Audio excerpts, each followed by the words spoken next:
What if everything you thought you knew about human history was, well, a carefully constructed myth, maybe designed just to help us cooperate? It's a really provocative question, isn't it? And our sources dive into it head first. Yeah, they do. Today, we're taking a deep dive into humanity's incredible and honestly often surprising journey. We're going to explore, our origins as a single species, the kind of wild truth about our ancient ancestors, Uh-huh. and how we ended up with these big, really expensive brains. And then we'll look at some of the, well, unexpected traps we've stumbled into, especially the agricultural revolution, Right. and uncover how these incredibly powerful imagined orders, these shared beliefs, have shaped our societies for, like, millennia. We'll also get into how the huge engines of modernity, science, capitalism, industry have just fundamentally reshaped our daily lives. And maybe the most mind-bending part, where it might all be heading. As Homo sapiens kind of stands on the edge of redefining what it even means to be human. Exactly. So our mission here is to pull out the most important insights from these sources, give you a shortcut, really, Mhm. to understanding the huge shifts that brought us here. And hopefully you'll have some of those aha moments along the way, things that change how you see our collective past and future. I definitely did. Okay, let's kick things off at the very dawn of Sapiens, with arguably our most defining feature, but maybe our most expensive one, this massive brain. Hmm. It's easy to just assume bigger brains mean better, right? But the sources really push back on that. What was the real cost? Oh, it's quite the trade-off. I mean, our brains are only, what, 2 or 3% of our body weight? 90. But they use up a staggering 25% of our body's energy when we're just sitting around.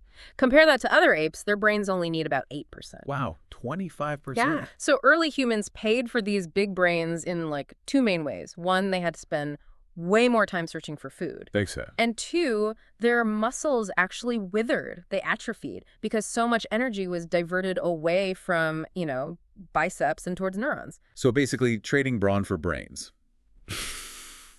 That might explain my pickle jar struggles then. Could be. But seriously, that's a huge evolutionary gamble. Why did we, uniquely, go down this path? What do the sources say? It's still a bit of a puzzle, honestly. Scientists are piecing it together.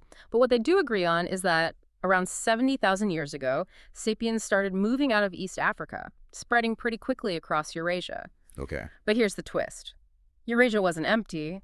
There were other human species already living there, like Neanderthals, Homo erectus. Right, I remember reading about that. So Yeah. what happened when they met? Well, that's the big question, and our sources lay out two main, very different theories. Okay, let's hear. First, there's the interbreeding theory. This one's kind of a story of attraction, maybe mingling. It suggests that as sapiens spread out, they actually, hooked up and had kids with these other human populations. So modern humans aren't pure sapiens then. We're mixed. According to this theory, yeah. Modern Eurasians might be a mix of sapiens and Neanderthals. East Asians, maybe sapiens and erectus. A blend. Huh. And this idea gets a boost from recent evidence that's changing how we see Neanderthals. They weren't just like brutish cavemen. Right, that old image. It turns out they were more muscular, actually had bigger brains than sapiens. Bigger. Wow. Yeah. Really well adapted to cold climates, and there's evidence they even cared for their sick and elderly. Archaeologists found Neanderthal bones showing individuals lived for years with severe disabilities. That points to, community care. That paints a very different picture. Okay, so what's the other theory? The opposing view is the replacement theory. And this one's, well, darker. Maybe incompatibility, maybe conflict. Oh. It suggests sapiens and these other humans were just too different anatomically, different mating habits, maybe even different body odors, just not compatible. So no mixing. Pretty much. Yeah. This theory argues that even if they, interacted, any offspring would likely have been infertile, like mules. So sapiens just replaced the earlier populations without really merging. Meaning, all of us alive today would be pure sapiens, descended directly from that group that left East Africa 70,000 years ago. Wow. That's a really stark contrast. Either we mingled or we replaced. Exactly. But what's really key here, whichever theory holds more water, is that something massive shifted around that 70,000 year mark, the cognitive revolution. Okay, the cognitive revolution, what was that? This was the point where, as our sources put it, history kind of declared independence from biology. It's what allowed Homo sapiens to do something totally new, something no other animal, not even other humans, could do. Which was? Cooperate flexibly in really large numbers. with strangers. Cooperate with strangers. Yeah. Flexibly. Yeah. Think about it. Try to get 1,000 chimpanzees into, say, Times Square. It'd be absolute chaos. Total pandemonium. Yeah. But sapiens do this all the time. We gather by the thousands, millions even, creating these complex, orderly patterns. The real difference isn't necessarily individual intelligence one-on-one. Maybe a chimp could outsmart us sometimes. It's this incredible capacity for large-scale cooperation, this mythical glue that binds us together around shared ideas, shared stories. That idea, history breaking free from biology, that's huge. So it wasn't just getting smarter individually, it was about how we connect. Precisely. It's the collective ability. Think about making a flint spearhead maybe 30,000 years ago. One person could do it, maybe with a couple of close friends helping out. Right. Now think about a modern nuclear warhead. That takes the cooperation of millions of strangers across the globe. Miners digging uranium, physicists doing complex math, engineers, factory workers. It's an unbelievable network. The scale is just unfathomable. And this cognitive leap, this new ability to cooperate and organize, is what basically unlocked the rest of the planet for us, what the sources call the outer world. So this leads to the Great Migrations. Exactly. After the cognitive revolution, sapiens suddenly had the tech, the organizational skills, the sheer cooperative power to do things like cross open seas. And around 45,000 years ago, they colonized Australia. Which is incredible. How did they even do that? Crossing open ocean back then? Well, the leading theory is that sapiens living around the Indonesian archipelago became the world's first true seafaring societies. They figured out how to build and sail ocean-going vessels. So they became explorers, fishermen. Traders, explorers, yeah. It's amazing when you think about it. Other mammals evolved flippers or blubber to live in the sea. We just built boats. Descendants of savanna apes sailing the Pacific. That's adaptation through culture, not just biology. Though you mentioned evidence is tricky. Yeah, it is. Archaeologists haven't found like 45,000-year-old rafts or coastal villages yet. A big part of the problem is rising sea levels over millennia have drowned those ancient coastlines. They're deep underwater now. Ah, right. But we know they got to Australia, and their arrival had a huge impact, didn't it? Massive. The theory is they brought fire agriculture with them, deliberately burning large tracts of land to create open grasslands, which made hunting easier. But that would change everything. Totally changed the ecology, led to the spread of fire-resistant plants like eucalyptus. Yeah. And it likely caused the collapse of existing food chains, driving many of Australia's unique large animals, the megafauna, to extinction. Like giant kangaroos and wombats. Exactly. Though the sources also mentioned another possibility, or maybe a contributing factor. Climate change might have already made the ecosystem fragile. Human arrival could have been the final push that sent it into the abyss, as they put it. Okay, so from that initial spread and cognitive leap, let's jump forward tens of thousands of years to another huge turning point, the agricultural revolution, often hailed as, humanity's greatest step forward. But our sources call it something else. They call it a trap. Why a trap? Yeah, that's a really provocative framing, isn't it? But when you look closely, think about the diet. Farming meant relying heavily on cereals, wheat, rice, corn. Staples. Staples, yeah. But they were actually pretty poor in minerals and vitamins compared to a varied forager diet. Harder to digest, too. Yeah. And terrible for teeth and gums. Okay, so nutritionally maybe a downgrade. What else? Huge vulnerability. Farming societies were incredibly dependent on just a few crops. If the wheat failed or the potato blight hit, people died. By the thousands, even millions. Famine became a constant threat in a way it wasn't for most foragers. And it wasn't just diet and famine, was it? What about violence? Right. Early farming societies before large states emerged seem to have been incredibly violent.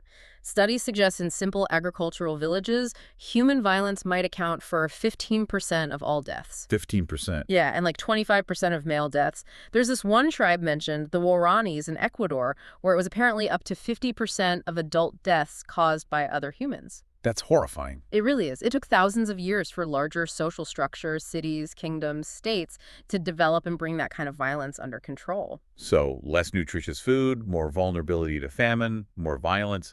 Why did we do it? What was the upside? Well, from an individual's perspective, it looks like a pretty raw deal, right? Lower standard of living, more back-breaking work. But from the perspective of Homo sapiens as a species, Ah, the species level. it allowed for exponential multiplication. Farming, especially grain cultivation, produced way more calories per unit of land than foraging. More food, more people. Exactly.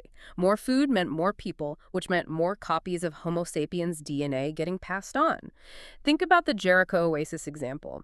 Maybe it supported 100 healthy, relatively happy foragers.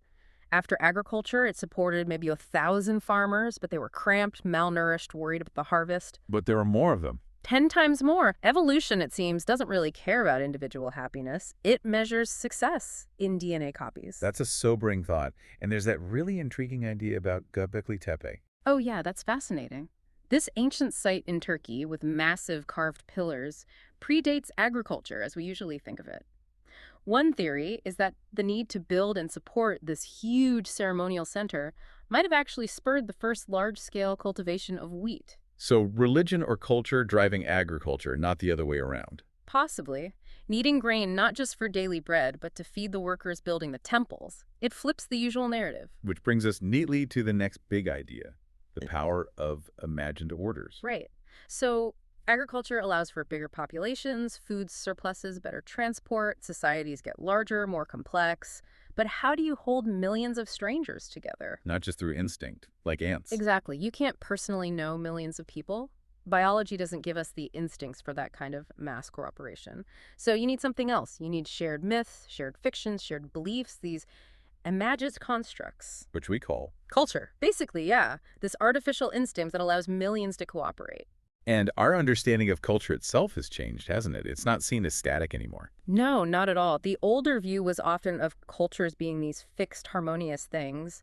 But now, scholars see them as constantly changing, full of internal contradictions even. These contradictions often drive the change. Could you give an example of that kind of contradiction, like within a culture? Sure. Think about medieval European nobles. On the one hand, they had Christianity preaching meekness, humility, turn the other cheek. On the other hand, they had the code of chivalry, all about honor, glory, martial prowess, defending your reputation, sometimes violently. Better to die than live with shame, That's right? like total opposites almost. Pretty much. And they lived with that tension, that kind of internal conflict, that dissonance is often what pushes cultures to evolve and change over time. That's a great example. It really highlights how these big universal principles we talk about, maybe they mostly exist in our collective imagination, Yeah. in the stories we tell. That's a key argument in the sources, yeah. Compare two famous documents, the Code of Hammurabi from ancient Babylon and the American Declaration of Independence. Both claim to lay out universal principles of justice. But they're incredibly different. Radically different. Hammurabi's code is all about hierarchy, strict social classes. If a high-status man kills the daughter of another high-status man, his own daughter might be executed as punishment. It's based on rank. Whereas the Declaration famously says, all men are created equal, endowed by their creator with rights like life, liberty, the pursuit of happiness. It asserts fundamental equality. but if you try to translate that declaration into, like, purely biological terms, Yeah. what happens? It kind of falls apart, biologically speaking. Created equal. Biology runs on difference through evolution, not equality. Endowed by their creator.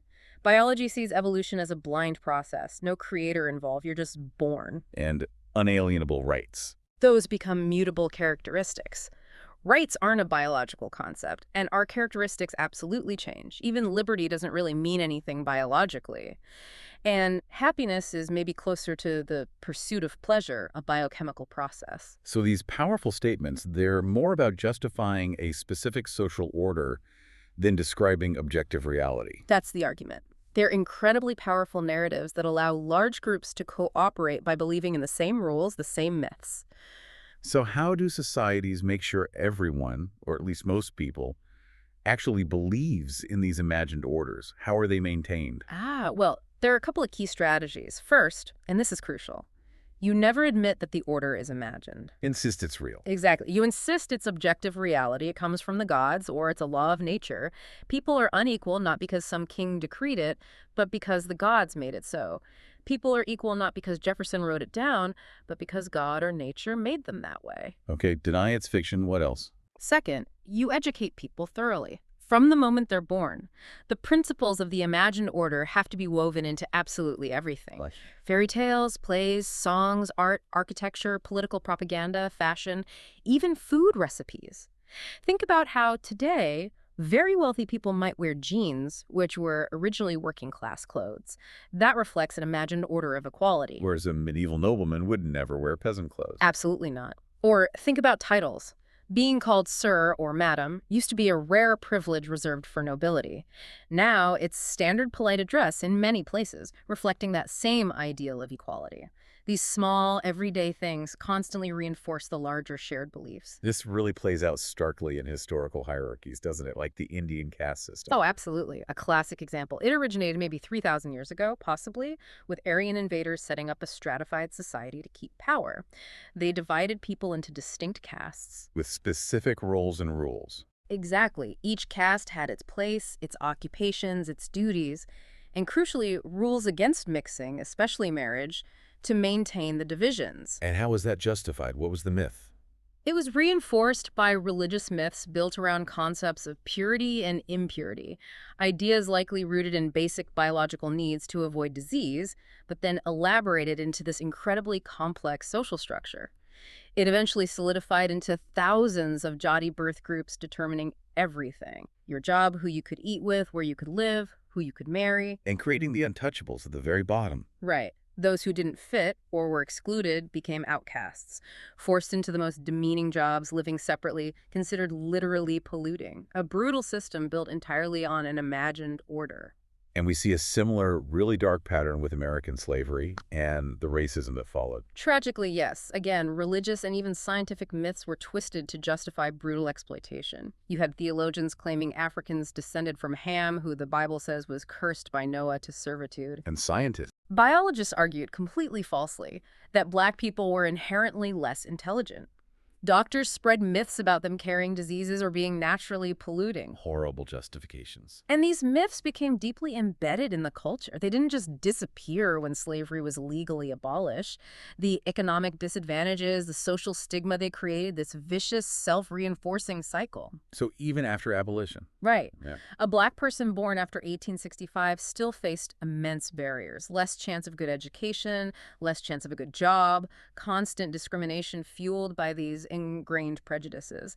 It shows how powerful and persistent these imagined orders can be, especially when they justify inequality and embed themselves in institutions. They shape reality, often in really damaging ways. Okay, so societies grow, these imagined orders take hold. What then really kicks things into high gear? What are the big engines that drive us into the truly modern world? Our sources point to three huge ones, starting around the 16th, 17th centuries. The first is the scientific revolution. Right, and Francis Bacon's big idea in 1620, knowledge is power. Exactly. That was revolutionary. He argued the real test of knowledge isn't just whether it's true in some abstract sense, but whether it empowers us. Does it give us new abilities? Utility becomes the measure. Which sounds obvious now, but wasn't always the case. Not at all. Before about 1500, science and technology were pretty separate worlds. Thinkers thought, builders built, they didn't collaborate much. The tight link we see today, where scientific breakthroughs lead directly to new technologies, that really only got cemented in the 19th century. But pre-modern rulers weren't funding science labs for new inventions. Generally, no. They used traditional knowledge, maybe religion or philosophy, mostly to justify and maintain the existing social order. They weren't looking for game-changing technologies. But modern states are totally different. Completely. Modern governments call on scientists for advice and solutions for almost everything: health, economy, education, environment, and of course, war. Ah, the military connection. It's probably the most pronounced example when President Eisenhower famously warned about the military-industrial complex. Yeah, in 61. He kind of left out a key player: the scientists. It's really a military-industrial scientific complex. Modern warfare is deeply scientific. Like World War I. Perfect example. That war bogged down into trench warfare. So governments poured money into science, desperately looking for ways to break the stalemate. And what came out of the labs? New weapons. A whole stream of wonder weapons: combat aircraft, poison gas, tanks, submarines, much better machine guns, more powerful artillery. Science fundamentally changed warfare. But this raises a critical point you mentioned earlier. Yeah. Science itself doesn't have a moral compass. It Right. can create, but it can't decide what to create or how to use it. Exactly. Science can tell you how to genetically modify a virus, but it can't tell you whether you should. It needs guidance from somewhere else. Like deciding between researching a cow disease that hurts milk profits versus researching if cows suffer emotionally when separated from their calves. Science can do both, but can't choose which is better. Precisely. There's no scientific experiment to determine that. So science needs an alliance with some ideology or religion or political goal to set its priorities, justify its costs, and decide how to use its powerful discoveries. Which leads us right into the second huge engine of modernity, capitalism. And if you want to understand modern economic history, the sources say there's one word you absolutely have to grasp. Which is Growth. just relentless exponential growth. Since around 1500, global production has exploded from maybe $250 billion in today's money to over $60 trillion. That's astronomical. And per person, it jumped from around $550 a year to nearly $8,800. It's a transformation unlike anything before in history. So what fueled this explosion? Where did all this new wealth come from? The key ingredient, according to our sources, is credit. Credit, like loans. Exactly. But credit based on a revolutionary new idea. Trust in the future. The belief that the future will be richer, more productive than the present. Which was different from how people thought before. Totally different. Pre-modern societies mostly believed the total amount of wealth was fixed, or maybe even shrinking. They saw economics as a zero-sum game. If I get rich, it must be because I took wealth from someone else, or maybe even from God. Making lots of money was often seen as sinful. And if you think the pie isn't growing, Then you're not going to lend money easily, are you? Credit was scarce, expensive. Entrepreneurs couldn't get funding for new ideas. So no new businesses, no economic growth, which just reinforced the belief that growth wasn't possible. A vicious cycle. but capitalism flipped that. Completely. It started with the belief that the pie can grow, that ingenuity and investment can create new wealth. This trust in the future allowed people to extend credit investing present resources based on future profits. And that credit fueled new ventures. Which led to actual growth, which reinforced the trust in the future, which led to more credit, a virtuous cycle. So capitalism isn't just an economic system. It's almost like a belief system, Yeah. an ethic. That's exactly how the sources frame it. Capitalism became an ethic where economic growth is the supreme good. It's seen as the solution to everything: poverty, injustice, lack of freedom, even unhappiness. Just grow the economy. And this belief system directly influences science too, right? Absolutely. The question becomes, will this scientific project increase production? Will it generate profits? Will it lead to economic growth? If the answer is yes, it's much more likely to get funding. Which helps explain why, as the sources noted back in 2014, governments and banks were printing vast amounts of money, keeping credit cheap. They were betting on future growth, hoping scientists would come up with the next big things, biotech, nanotech, whatever, to create massive new industries and profits to justify all that make-believe money they'd created. It's all built on faith and future growth. This capitalist drive also fueled empires in a new way, didn't it? Hugely. Take the Dutch Empire. It wasn't really built by the Dutch state, but by Dutch merchants. They created joint stock companies like the famous VOC, Dutch East India Company. Right. People bought shares. The company used that money to build ships, hire soldiers, sail to Asia, trade, conquer territories, all to generate profit for the shareholders back in Amsterdam. The state benefited, but private enterprise led the way. And the British East India Company was similar. Even more so, it was a private company based in London that ended up conquering and ruling large parts of India. At its peak, it had its own private army of nearly 350,000 soldiers, bigger than the British Crown's own army at the time, all run for profit. Incredible.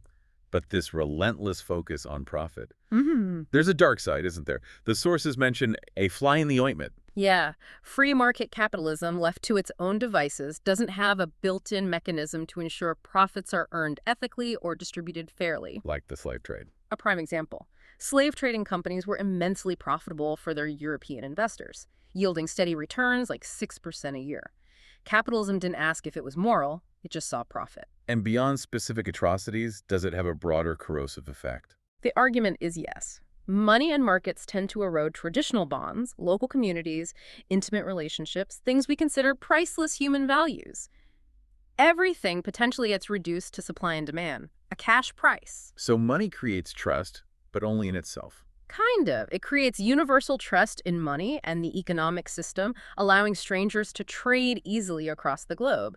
But it doesn't necessarily build trust between people or strengthen communities. It can actually weaken them. So it's this constant tension. Progress through markets versus protecting social values. Exactly, like constantly breaking down old communal dams to let commerce flow, while maybe trying to build new dams to protect society, religion, the environment. It's not just about economic steel, meaning force and power, has always been just as crucial as gold, money, in shaping this modern world. Okay, so science gives us the power, capitalism gives us the motive and the funding. What's the third engine? The Industrial Revolution, which at its absolute core was a revolution in energy conversion. Energy conversion, meaning It showed us that there isn't really a limit to the amount of energy available. The only limit is our ignorance, our lack of knowledge about how to harness and convert it. so fears about running out of energy like fossil fuels may be misplaced. Well, the sources argue that the total amount of energy is incomprehensibly vast. Just think about the sun. The amount of solar energy hitting the Earth every year is enormous, something like 3.7 million exajoules. An exajoule being. A ridiculously huge number, a 1 with 18 zeros after it. All human activity combined, industry, transport, everything, consumes maybe 500 exajoules a year. So the sun delivers more energy in about 90 minutes than humanity uses in an entire year. Wow. And that's just the sun. There's nuclear energy, gravity. Right. The potential energy is immense. Right. The challenge has always been converting it efficiently into forms we can use, like motion or electricity.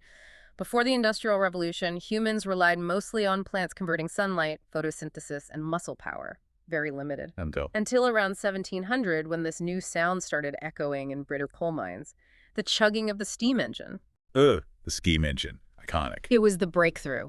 Burning coal to boil water, creating steam, using the steam pressure to push a piston, converting heat directly into movement. Initially just for pumping water out of mines. Yeah, the first ones were huge and incredibly inefficient, but they got better. Soon, they moved out of the mines and were hooked up to textile looms. Suddenly, Britain could produce textiles far cheaper and faster than anywhere else, became the workshop of the world. And then came transportation. Exactly, that was the next leap. If steam can move looms, why not vehicles? In 1825, the first steam locomotive pulled wagons on rails. Just 5 years later, 1830, the first commercial railway line opened, Liverpool to Manchester. And that changed everything. It broke a huge psychological barrier. People became obsessed with machines and engines. The belief took hold that we could invent machines to do almost anything. That energy was potentially limitless, just waiting to be unlocked by ingenuity. Okay, so these three engines, science, capitalism, industry, fundamentally remake the world. Let's dig into what life actually became like in this new modern age. One huge change you touched on. Our relationship with time. Modern time. Yeah, it's profound. The Industrial Revolution didn't just build factories. It imposed the factory's timetable onto almost all human activities. Uniform, precise time. How different was that from before? Completely different. Think about medieval village life. There were no clocks ticking everywhere. People worked according to natural rhythms, sunrise, sunset, the seasons, the growth cycles of plants and animals. One village might operate on a slightly different time than the next. Most people wouldn't even know the exact year. Hard to imagine now. But in a factory, especially with an assembly line, everything depends on precise coordination. If one worker making just one part of a shoe oversleeps, the whole line can grind to a halt. So everyone needs to be synchronized. Down to the minute. Arrive at 8:00, lunch break 12:00, leave at 5:00. This timetable became the model. Schools adopted it, hospitals, government offices, shops. Even pubs had legally mandated opening and closing times. And public transport trains, buses became essential to keeping everyone on schedule. Exactly. The whole society started running on this precise mechanical clock dictated initially by industry. It's a fundamental shift in how humans experience time itself. Alongside this change in time, another massive shift was happening. The sources talk about the collapse, or at least the dramatic weakening, of traditional family and community structures. That's right. Before the Industrial Revolution, for most people, the family, both nuclear and extended, and the local village or community were basically everything. Your social safety net. Your safety net, your healthcare provider, your education system, your pension plan, your job agency, your construction crew, your bank, your insurance, everything. If you needed a house built, your relatives and neighbors helped. Fall sick, family cared for you, grow old. Your kids supported you. So most needs were met locally within these tight-knit groups. not through a market or the state. Exactly. Village life involved lots of favors, obligations, mutual support, but relatively few cash transactions for basic needs. Kings and emperors might wage wars or build pyramids, but they mostly stayed out of the day-to-day running of family and community life. But the Industrial Revolution and the rise of the modern state and market changed that dynamic completely. Radically. The state and the market became much more powerful, and they actively, sometimes deliberately, weakened those traditional bonds. How so? The state started intervening more, sending police to stop local feuds or vendettas, replacing traditional justice, sending teachers to state schools to instill national identity and standardized knowledge, replacing informal family education, imposing taxes. A market. The market offered jobs in distant factories, pulling people away from villages. It offered cheap consumer goods that replaced local crafts. It used advertising to shape desires and replace local traditions with commercial fashions. So the state and market essentially made an offer to the individual. Kind of a deal, yeah. They said, in effect, you don't need to be so dependent on your demanding family and nosy neighbors anymore. We, the state and the market, will take care of you. We'll provide everything. Food, housing, education, healthcare, jobs, pensions, insurance. All the things the family and community used to provide, now offered by impersonal institutions and the cash economy. So this idea we sometimes have of the brave individual struggling against the big, bad state and market, it's maybe backward. According to this view, yes. In many ways, the state and the market are the creators, the mother and father of the modern individual. We rely on them for almost everything. We look for jobs in the market, get loans from banks, market, expect police protection, state, rely on state pensions or market investments for retirement, state hospitals, or private insurance for health. But this liberation from tight-knit communities, it came at a cost, didn't it? Absolutely. The cost was often the loss of those strong, intimate bonds, a sense of belonging. It can lead to feelings of alienation, loneliness, and it makes individuals more vulnerable, in a way, to the power of these large, impersonal forces, the state and the market. And even our most personal lives are affected. Romance, dating. Heavily.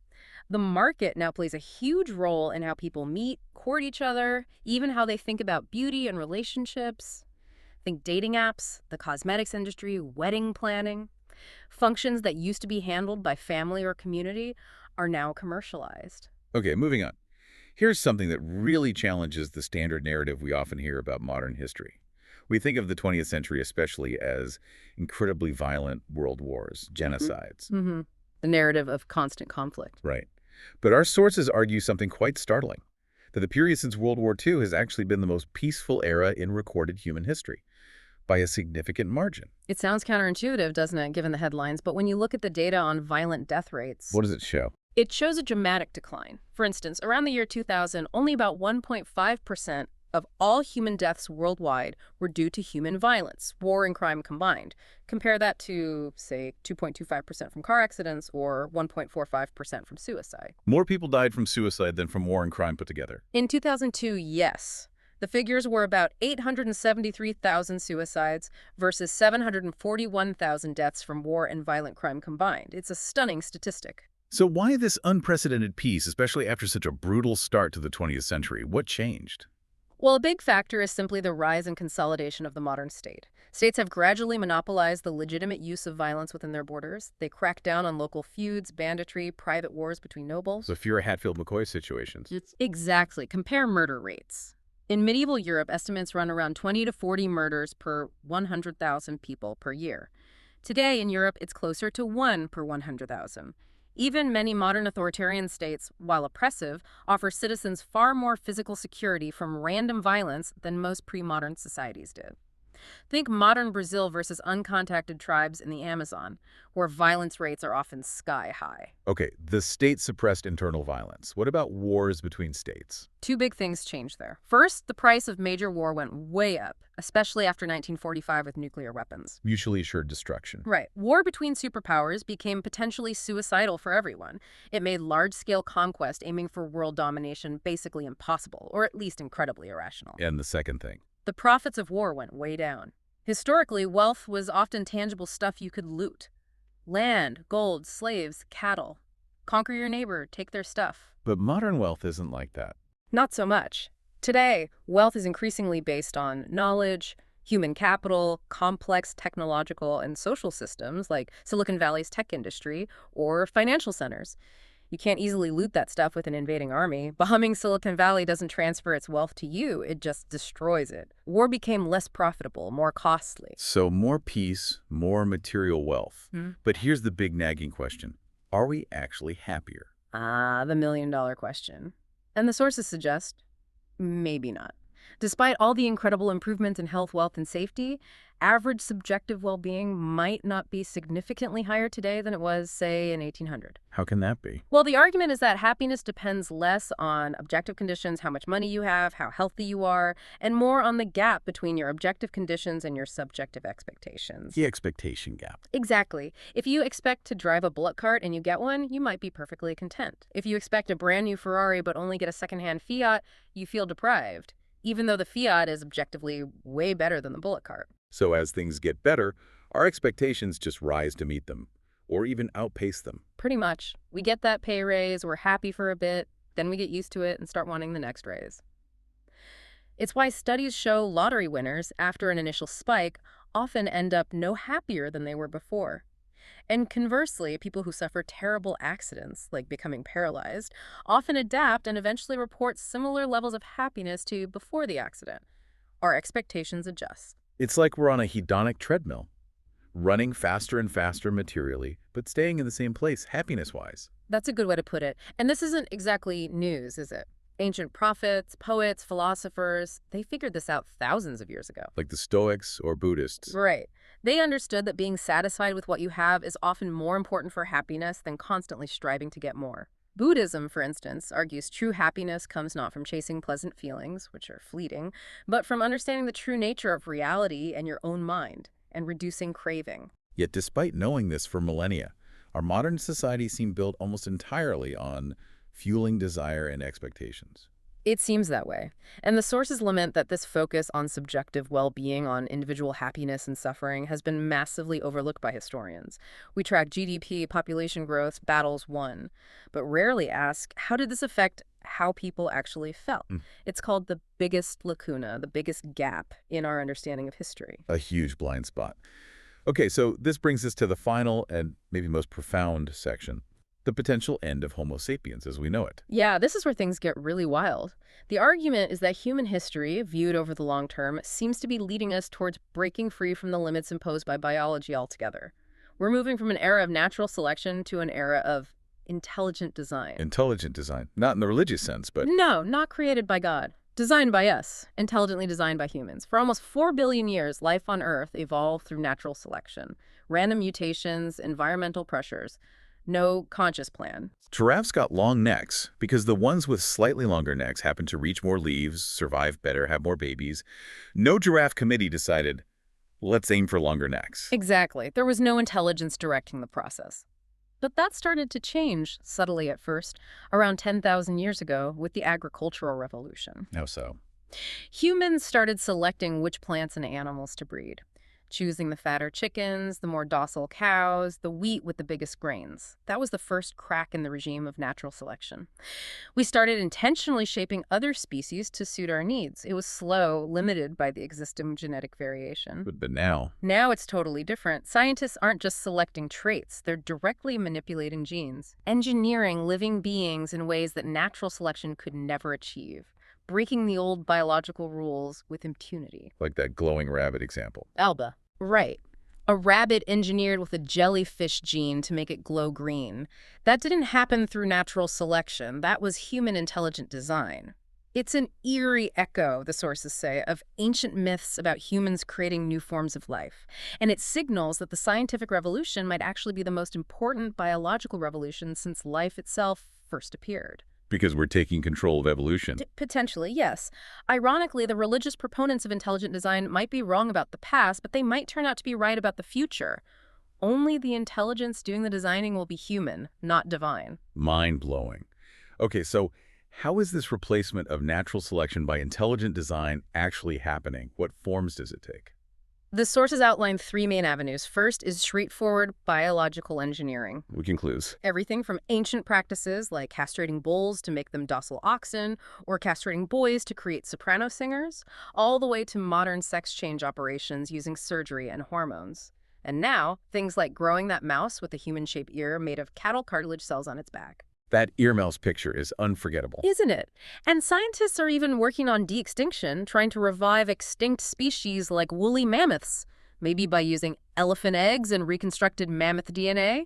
Direct manipulation of biology. Okay, biological engineering. What's the second avenue? Cyborg engineering, combining organic bodies with non-organic parts. Like sci-fi cyborgs. We're already there in some ways. Think cochlear implants restoring hearing for the deaf. Experimental retinal implants giving rudimentary sight to the blind. Bionic limbs controlled directly by thought. These are cyborg technologies, merging human and machine. And the military is involved, of course. Oh yeah. DARPA, the U.S. military research agency, has programs like HIMES, basically trying to create remote-controlled insects by implanting electronics into them during the pupa stage. There are even conceptual plans for things like cyborg sharks for underwater surveillance. Cyborg sharks. Okay, that's straight out of science fiction. What's the third avenue? This might be the most radical engineering completely inorganic life. Life. That isn't biological at all. Oh, but wait. AI. Potentially. Think about computer programs and viruses that can already evolve independently. There's a field called genetic programming where code mutates and learns over generations. It raises truly fundamental questions, like if you could upload your entire brain, your memories, personality, consciousness onto a computer hard drive, would that digital copy still be you? Whoa, that's a deep one. And it's not just theory. The European Union funded the huge Human Brain Project, aiming to simulate a complete human brain in a supercomputer. The goal, within maybe a decade or two, is to understand the brain well enough to potentially recreate its functions artificially. If they succeed, life could break free from the organic realm entirely. It could exist and evolve in purely digital forms. Taking shapes we literally can't imagine right now. Exactly. Which leads to this huge ethical dilemma. If we gain the power not just to cure diseases, but to enhance human abilities, to upgrade ourselves. What happens then? Will medicine create a new biological caste system, a superhuman elite? Historically, claims by upper classes that they were biologically superior were just, self-serving myths. A peasant baby was born with the same potential as a prince. But with genetic engineering or advanced cybernetics? Those claims of superiority could become an objective reality. You could potentially have a wealthy elite who can afford biological and technological upgrades that make them significantly stronger, smarter, longer lived than the rest of the population. That's a terrifying prospect. A biologically stratified society. And it goes deeper than just physical abilities. The real potential isn't just making us stronger or smarter in the current sense, it's the potential to change Homo sapiens itself, to alter our core emotions, our desires, our consciousness, to create successors who might be as different from us as we are from Neanderthals, maybe even more different, beings we might perceive as godlike. So we're approaching, what? A point of no return. The sources use the term singularity. Physicists talk about the Big Bang as a singularity, a point where the known laws of physics broke down. We might be approaching a historical singularity, a point where the concepts that define our existence, human, man, woman, love, hate, self, might become completely irrelevant or transformed beyond recognition. And what happens after that point? By definition, it's meaningless to us now. We can't truly conceive of it from our current perspective. Wow. Okay. So let's try to recap this incredible journey. We started as just another animal, a vulnerable species with this strangely large, energy-guzzling brain. Then, through the cognitive revolution, we gained this unique ability to cooperate in huge numbers, held together by shared stories, by imagined orders. We used that cooperation to spread across the planet, stumbling into the agricultural revolution trap, which allowed massive population growth, but maybe not more happiness. Then came the engines of modernity science, giving us unprecedented power. Capitalism giving us the drive and resources for relentless growth, industry converting energy on a vast scale. All leading to an age of surprising peace and material abundance, but also alienation and maybe no net gain in happiness. And now we stand on the verge of using our scientific power, fueled by our capitalist drive, to potentially transcend biology itself through intelligent design, taking control of our own evolution, for better or worse. the sources wrap it up by saying, history has still not decided where we will end up. We seem poised, maybe nervously, between heaven and hell. It really feels that way, doesn't it? It does. So, as you listening, reflect on all this. Maybe consider this. If our modern world, our current golden age of relative peace and wealth, is built so heavily on these imagined orders, on myths we tell ourselves, on this relentless pursuit of growth, and if our own happiness is so elusive and maybe disconnected from all that, what truly drives you forward? What kind of future are you helping design, whether you realize or not? With this growing power to reshape life itself, what responsibility does that place on us, individually and collectively? Heavy questions to end on. Definitely something to think about.